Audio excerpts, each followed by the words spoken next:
Bonjour à tous, je m'appelle Olivier Dufour.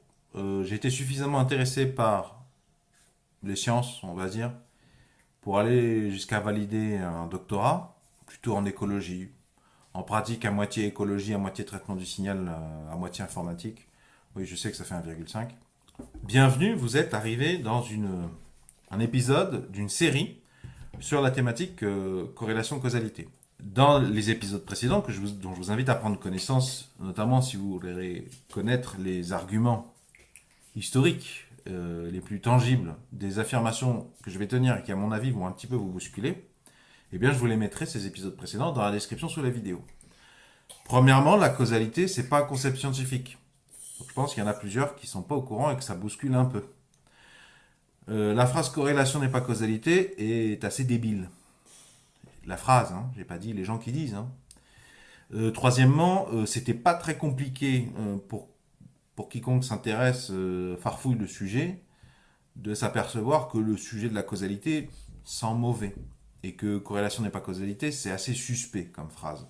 Dans les épisodes précédents, j'ai vraiment sorti une partie de l'arsenal qui indique que la causalité n'est pas un concept scientifique, n'existe pas, que le bayésianisme est bien meilleur que la causalité, et va déjà plus loin, que la corrélation va déjà plus loin en tant que moyen d'étude de la réalité que le principe de cause à effet, la causalité. Mais je vais même plus loin, je vais jusqu'à défendre que la causalité, c'est un concept de droite, d'extrême droite.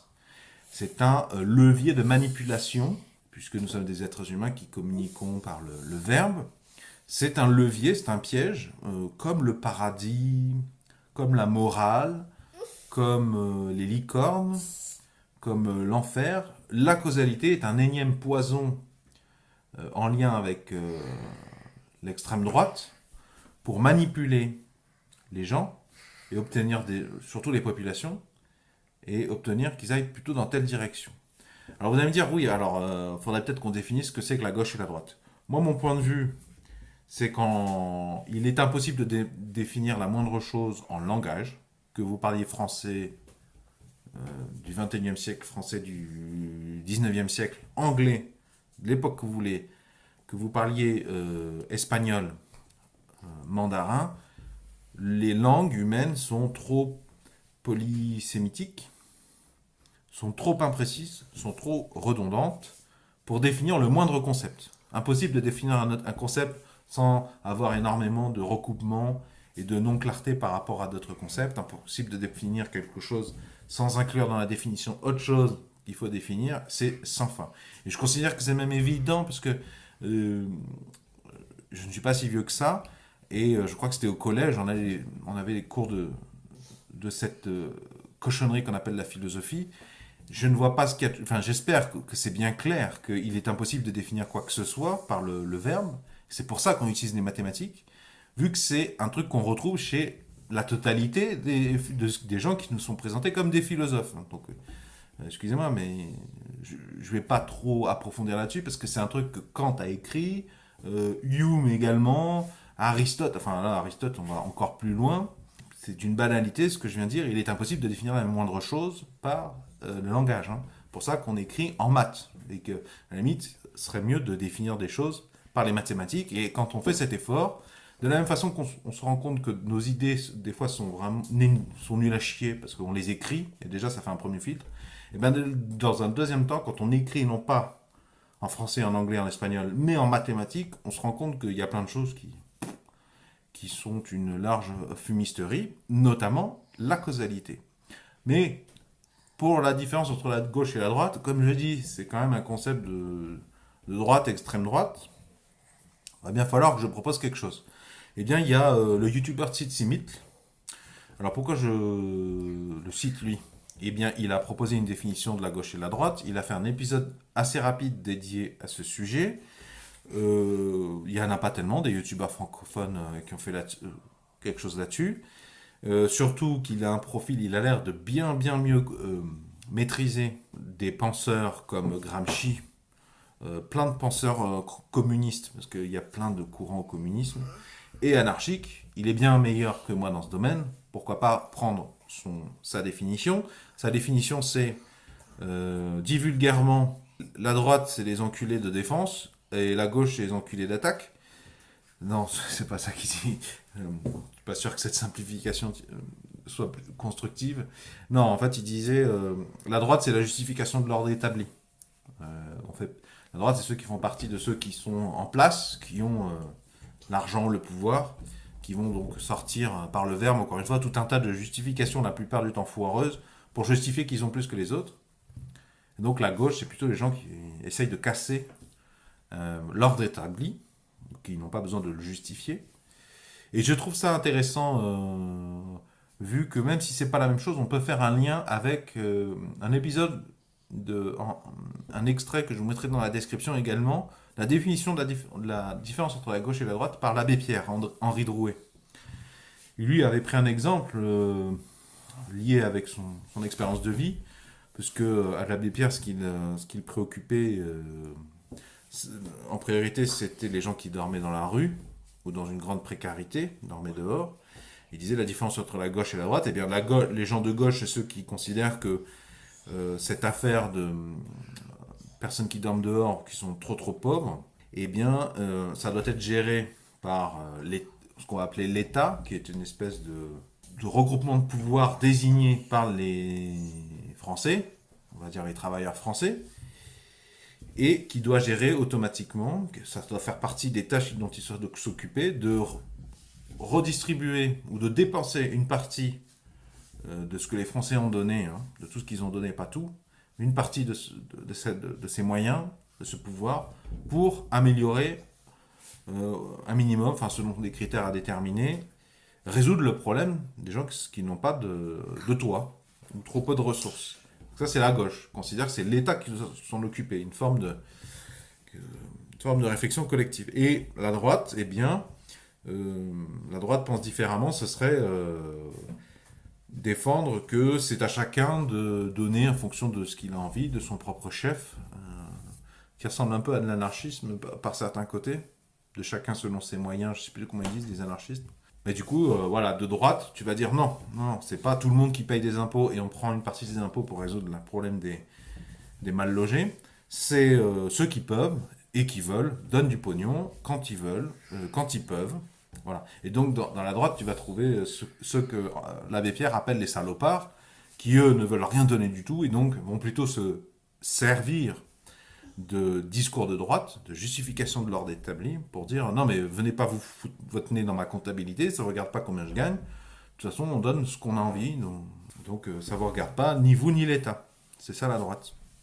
Et bien je trouve qu'il y a un recoupement entre les deux définitions, donc pourquoi pas. Alors je prends l'exemple d'Astronogeek pour illustrer, pour ajouter un exemple, j'ai donné d'autres exemples sur d'autres points, que la causalité, la notion de cause à effet, c'est un énième moyen pour la droite, voire l'extrême droite, de justifier l'ordre établi, de nourrir un justificatif foireux qu'il ne faut pas toucher à l'ordre établi, voire même qu'il faut continuer dans cette direction. Alors, Astronogeek, pourquoi lui? Eh bien parce qu'il a fait plusieurs épisodes. Il a fait au moins 2 épisodes où il y en a un qui s'appelle le spatial à quoi ça sert dans l'espace. Il a fait 2 épisodes où il explique à quoi sert l'exploration spatiale et en fait précisément tout ce que nous avons maintenant en 2023 en termes d'appareils électroniques, de solutions technologiques, grâce à l'exploration spatiale.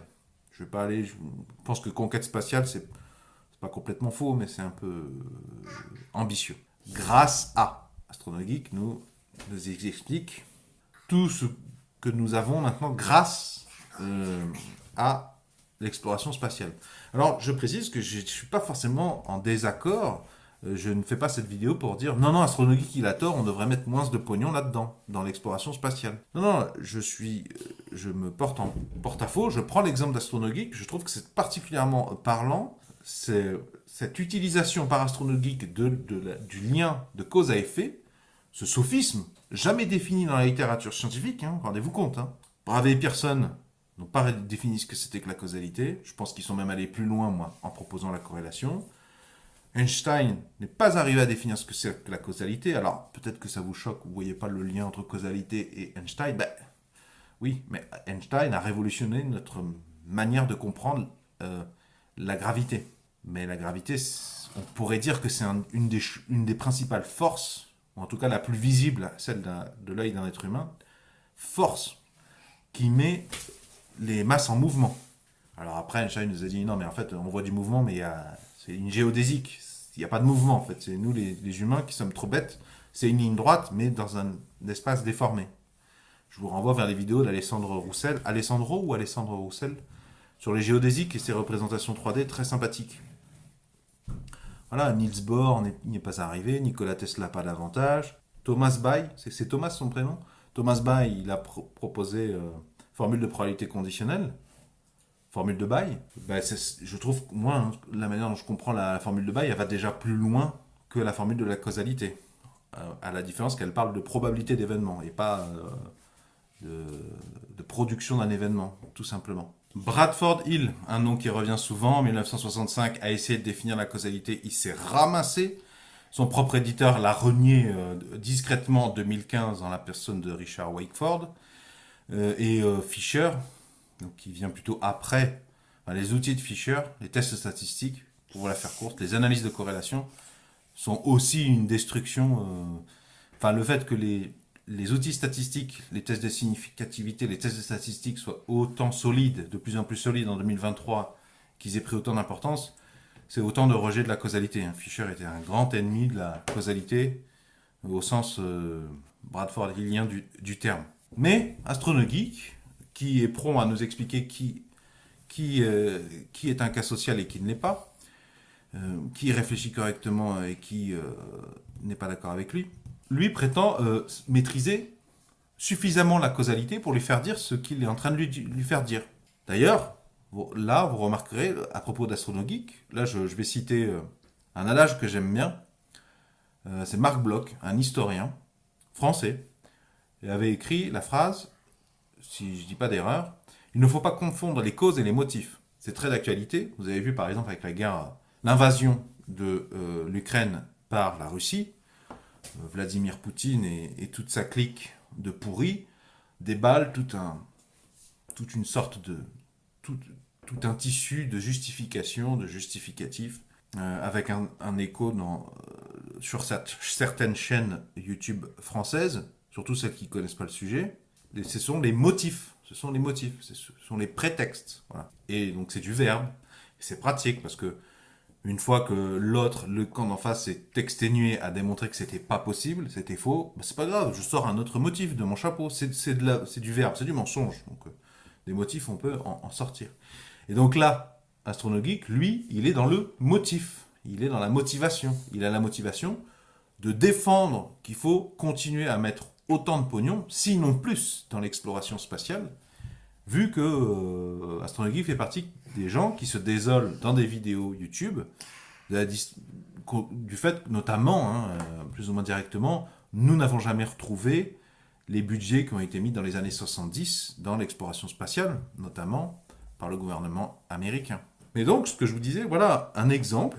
AstronoGeek, il n'y a aucun scientifique qui a jamais défini ce que c'était que la causalité, mais quand même le niveau de prétention d'AstronoGeek qui nous dit c'est grâce à l'exploration spatiale qu'on a tout un tas d'inventions ou d'appareils.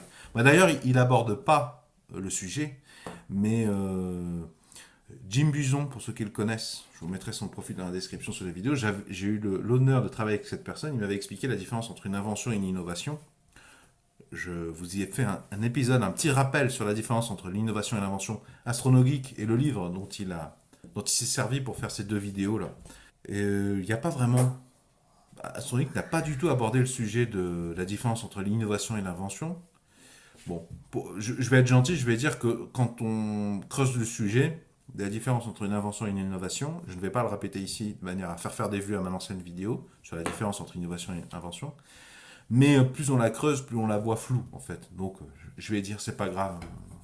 On va dire qu'AstronoGeek est il connaissait tellement bien le sujet qu'il trouvait qu'il n'y avait pas tellement de différence entre l'invention et l'innovation et qu'on ne peut pas lui reprocher ce confusionnisme dans sa justification. Et encore une fois, je ne suis pas contre, moi, remettre plus de pognon, d'être particulièrement audacieux dans les budgets de l'exploration spatiale, mais ce n'est pas le sujet. Le sujet, c'est Astronomie qui utilise le lien de cause à effet, et rendez-vous compte quand même du niveau de prétention, parce que d'ailleurs Astronogeek en parle dans une de ses 2 vidéos, je vous mettrai dans la description sur les vidéos, il dit un truc du genre, il y a des petits plaisantins qui me répondront qu'on y serait peut-être quand même arrivé. Et bien moi je pense qu'il était lui-même conscient de l'angle mort qui a validé son raisonnement. Quand même, rendez-vous compte du niveau de prétention pour prétendre savoir ce qui se serait passé sur Terre s'il n'y avait pas eu l'exploration spatiale. En plus, c'est pas très clair parce qu'Astronogeek il nous parle d'exploration spatiale, de conquête spatiale, mais il nous donne pas vraiment des dates précises. On ne sait pas quand est-ce que ça commence et quand est-ce que ça finit, donc on ne sait pas quelle est la référence. Et en plus, Astronogeek, il a cité dans une de ses vidéos Dirty Biology, il a laissé le lien, et Vincent, de ceux qui connaissent Vicnet Stardust, que j'aime beaucoup certaines de ses vidéos, enfin la plupart de ses vidéos, j'apprends beaucoup de choses. Mais je ne sais pas si Astronogeek a regardé les vidéos qu'il recommande. Un des propos de la vidéo de Stardust, Vincent, cité par Astronogeek, il explique qu'en fait, si on a eu des sujets, une masse de pognon dans les années 70 incroyable mise par le gouvernement américain, il était plus précis de dire que c'était lié à la guerre contre l'URSS que contre un souhait de conquête spatiale. Donc Astronogeek, il n'a pas l'air d'avoir regardé la vidéo de Vincent ou pas l'air d'avoir totalement compris. Vu qu'en fait, ce qu'on appelle les retombées de l'exploration spatiale, c'est surtout les retombées, si tu remontes un peu plus loin, ça dépend où tu mets ton curseur de manière partielle et subjective, où tu mets ta borne de début et de fin pour faire le bilan. Parce que tu dis que c'est l'exploration spatiale, moi je pourrais te dire, c'est la guerre en fait. Hein. Puis d'ailleurs, la guerre a aussi été... La guerre, c'est pas nouveau que la guerre est source d'innovation, voire d'invention. C'est Alexandre Roussel, premier médecin du monde connu, qui a mis au point des techniques pour coudre des vaisseaux sanguins entre eux, sur les champs de bataille. Parce qu'il en avait marre de voir des mecs qui allaient mourir dans pas longtemps et dans d'atroces souffrances en plus, alors qu'ils pouvaient faire des choses. Mais donc, Astronogeek roule sur le besoin de définir la causalité. Il lui fait dire ce qui lui arrange, que la chronologie de ce qui s'est passé sur la Terre que vous et moi nous connaissons, c'est grâce à l'exploration spatiale. Le niveau de prétention, je comprends ce que veut dire Astronogeek, et moi, des fois, je prends le même parti que lui. Mais du coup, ce qu'on doit retenir, c'est le point commun, c'est la causalité. On utilise la causalité pour motiver un discours militant. Un indice de plus que c'est foireux, ce justificatif d'Astronogeek, c'est pas le seul, hein. C'est foireux, vu que, en fait, les inventions qu'il cite, allez voir les épisodes, c'est intéressant, hein. Les inventions qui d'ailleurs, s'étalent sur très longtemps, hein. Il y a parmi les exemples, tu as les panneaux solaires, et parmi d'autres exemples, tu as des cœurs artificiels, mais c'est quand même pas du tout les mêmes époques. Et bon, c'est un peu pratique, quoi. Tu prends ce que tu veux dans l'histoire de la planète Terre, mais c'est à des étapes très différentes. Par exemple, il prend l'exemple des panneaux solaires, mais indice de plus que c'est une interprétation foireuse et pas très honnête. Les panneaux solaires, c'est pas une découverte. Déjà, la découverte, c'est plutôt l'effet photoélectrique. Qui parmi vous sait ce que c'est qu'un panneau solaire? Qui parmi vous sait ce que c'est que l'effet photoélectrique? Qui parmi vous sait qui a démontré l'effet photoélectrique? À mon avis, les personnes qui savent ce que c'est à peu près qu'un panneau électrique sont beaucoup plus nombreux que les personnes qui savent ce que c'est l'effet photoélectrique et qui l'a démontré en premier. Et encore, d'ailleurs, j'ai posé la question qui sait ce que c'est qu'un panneau électrique. Il y en a qui ont dû se dire, je sais à peu près à quoi ça ressemble, mais c'est pas pour ça que vous savez ce que c'est un panneau électrique. Ça n'a rien à voir, c'est sur des sujets glissants. Astronogeek indique que son interprétation est foireuse, c'est que je pense qu'il n'a aucune idée de ce que c'est qu'un panneau solaire, et ni même de ce que c'est comment fonctionne un panneau solaire, et toutes les inventions citées. Même s'il fait venir un chirurgien maxillofacial et Asclépios, qui est un cardiologue, si je dis pas de bêtises, pardon, bah, en fait, ils savent pas eux-mêmes, parce qu'en fait, aucun chirurgien maxillofacial ou aucun cardiologue ne comprend, euh, pas même un pacemaker, hein, désolé, hein, mais je m'appuie sur le fait que j'ai réparé les appareils électroménagers pas mal depuis ces dernières années. En fait, quand tu mets le doigt dans l'électronique, bah, en fait, l'électronique, tu touches rapidement à des phénomènes physiques extrêmement pointus, en fait, hein. Les condensateurs, par exemple, c'est tout bête, un condensateur. Qu'est-ce qu'il y a de plus bête qu'un condensateur? Ben, mine de rien, le sujet des condensateurs t'amène au noyau de la Terre, au rayonnement électromagnétique produit par la Terre elle-même, enfin la concentration de masse ferromagnétique pas loin du centre, et ça t'amène vers tous les rayonnements électromagnétiques, tous les parasites qu'il peut y avoir dans l'univers, à partir de simples condensateurs, et c'est rien du tout, hein. Moi, je vous recommande d'aller vous abonner aux chaînes YouTube de Philippe Desmerliac, Iodure métallique, Triac Affaire, Deus Ex Silicium. Mais mon gars, dès que tu approfondis le sujet de l'électronique, mais c'est des phénomènes physiques extrêmement pointus, hein.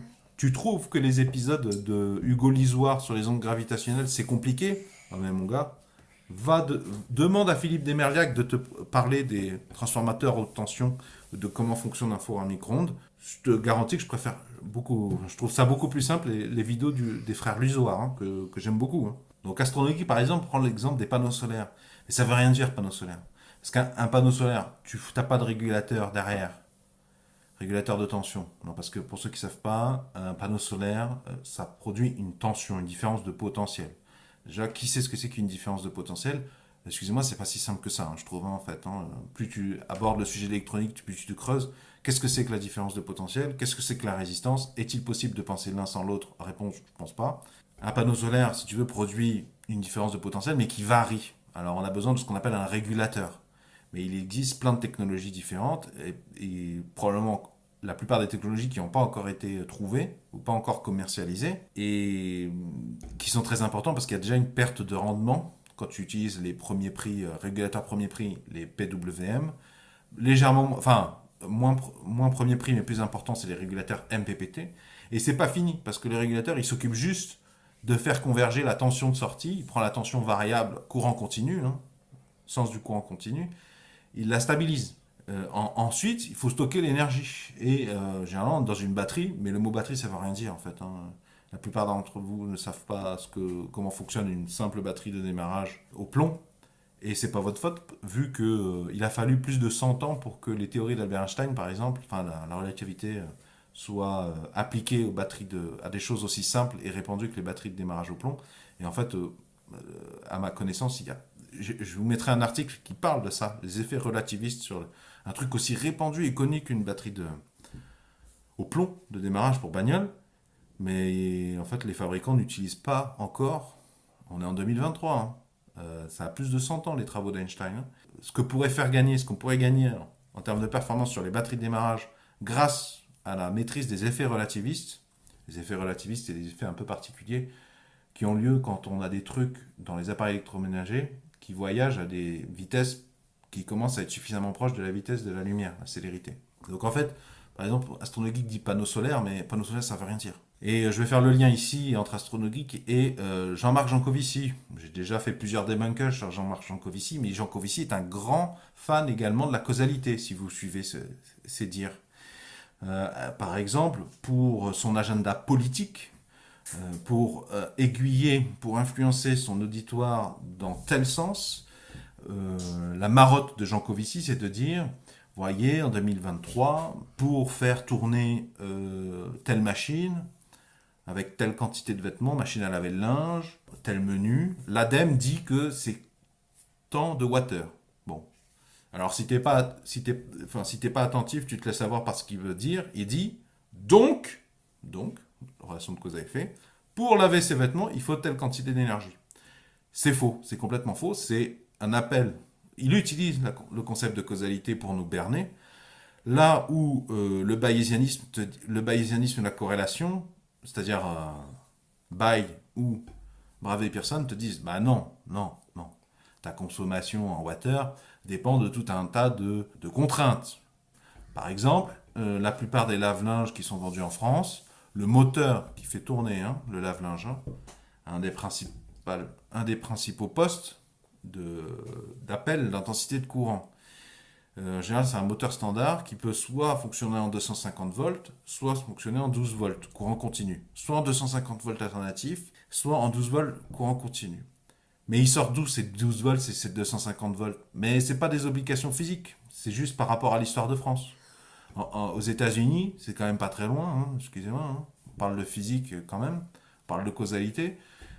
Chez nos voisins américains, dans des États-Unis du Nord, eh bien, eux, ils n'ont pas de 250 volts alternatifs à la maison la plupart. Ils ont du 120, je crois, du 120 volts alternatifs. Et ça change tout. Ça change tout. Votre appareil, votre lave-linge, il consomme tant pour effectuer telle tâche, mais c'est en lien bayésien et corrélationnel avec le cahier des charges qui a été demandé aux fabricants. On va dire que c'est les Chinois ou les Allemands qui fabriquent tout. Mais les ingénieurs, on leur a dit, fabrique-moi un lave-linge qui sera alimenté avec tel courant. Donc, c'est soit courant continu, mais il y a une infinité de valeurs. Soit courant alternatif, mais il y a plein de valeurs possibles. D'ailleurs, ils ne se privent pas de changer, ils foutent des transformateurs dans certains cas ou des convertisseurs pour adapter la tension à ce qui les arrange. Et en fait, au final, contrairement à ce que Jean Covici veut nous faire croire, par exemple, sur l'histoire d'armure, là, mais non, en fait, la consommation, ce n'est pas tellement lié à des grandeurs physiques, parce qu'après, il se sert de ça pour taper, par exemple, sur le photovoltaïque. Oui, en disant, vous voyez bien qu'il faut protéger notre nucléaire et qu'il faut même lui mettre encore plus de pognon. C'est là qu'on retrouve la justification de l'ordre établi, discours de droite, part de la pensée magique, un concept théologique, la relation de cause à effet. Chez Jean Covici, on la retrouve, puisqu'il dit, voyez, on a besoin de temps, de puissance, vous voyez bien que c'est pas possible avec le photovoltaïque. Et donc, le nucléaire. Il faut mettre plus de pognon dans le nucléaire. Justification de l'ordre établi. On peut retrouver la malhonnêteté du discours de Jean Covici en passant en accédant pour un autre chemin, mais pour arriver également au Pic Saint-Loup. Hein. Imagine le budget de la France entre 1950 et 2000 pour le développement du nucléaire. C'est en milliards. Bon, à peu près, hein, d'accord. Quel est le budget pour le développement du photovoltaïque dans la même période? Ben, ça n'a rien à voir. Donc du coup, une autre manière de s'apercevoir de la fumisterie, c'est que Jean Covici, Thinkerview et ses penseurs de droite, après, commencent à insulter les gens, les traitant de babos, d'islamo-gauchistes, ceux qui sont contre le nucléaire. C'est même pas qu'ils sont contre le nucléaire, c'est qu'ils disent, qui pondèrent, qui formulent des critiques, qui disent, mais attendez, laissons pas tomber, mettons pas encore tout le pognon dans le nucléaire. Parce que c'est ce qu'on a fait ces 60 dernières années. Et maintenant, vous chialez qu'on ne peut pas faire tourner les lave-linges avec le solaire. Oui, mais c'est normal, c'est le cahier des charges des 60 dernières années et des milliards de francs puis d'euros qu'on a mis là-dessus. Je veux dire, c'est pas très étonnant qu'on ait un mode de vie enchaîné à une forme d'électricité particulière. Le réseau 50 Hz, 250 volts, pour la plupart d'entre nous monophasés domestiques, c'est pas étonnant d'être dépendant de lui. On s'est spécialisé, on a pris un chemin et on a continué pendant longtemps et on a boudé d'autres chemins, comme le photovoltaïque. Ceux qui connaissent le sujet du photovoltaïque, d'ailleurs, justement, j'essaierai de vous retrouver une interview de l'archipel d'un professionnel et qui disait, mais en fait, on peut produire encore plus relativement facilement d'énergie par le photovoltaïque en améliorant les régulateurs et les batteries. Mais oui, bien évidemment. Par exemple, le sujet des batteries. Les batteries lithium-ion fer-phosphate n'ont pas eu le budget de développement auquel a eu droit le nucléaire. Parce que le nucléaire, on n'avait pas besoin de stocker l'énergie. On foutait ça sur le réseau et on régule en amont.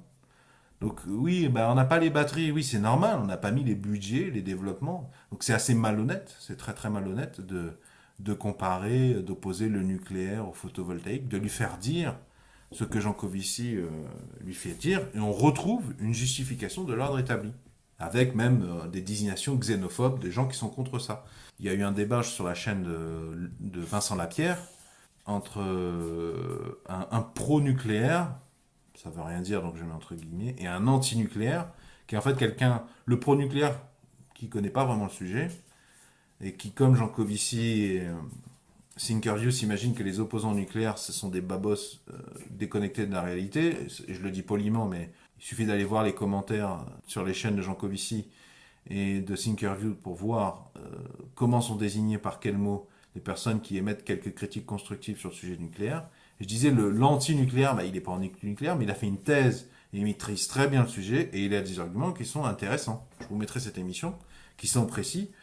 Et voilà, il n'y a pas besoin d'insulter les gens. On peut dire qu'effectivement, c'est quand même compliqué de comparer le nucléaire avec le photovoltaïque. Donner des masses de pognon pendant très très longtemps au nucléaire, et on n'a pas fait ça sur d'autres moyens de produire de l'électricité. Même les barrages ne sont pas très modernes. Les technologies de barrage utilisées en France, par exemple, on aurait pu mettre un peu plus de pognon pour avoir moins de problèmes sur la biodiversité, par exemple.